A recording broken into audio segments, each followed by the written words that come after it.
Hello Vadodara, Valentine day नजदीक आ रहा है और आप अपने स्किन को एक नेचुरल और ग्लोइंग स्किन बनाना चाहते हो तो मैं आज आपको लेके आ गई हूँ doctor Bakshi facial aesthetic and cosmetics centre में। आपके स्किन के रिलेटेड किसी भी प्रॉब्लम के बारे में आप यहाँ पे डॉक्टर के साथ डिस्कस कर सकते हो एकदम फ्री कंसल्टेशन में।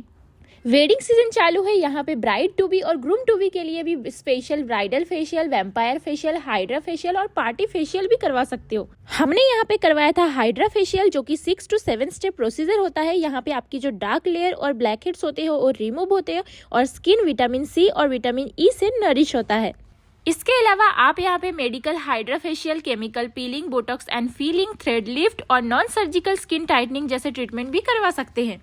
वैलेंटाइन डे स्पेशल ऑफर चल रहा है, यहाँ पे आपको हाइड्रा फेशियल हो जाएगा सिर्फ और सिर्फ 1000 रुपीज में। ये ऑफर 14 फरवरी तक ही वैलिड है।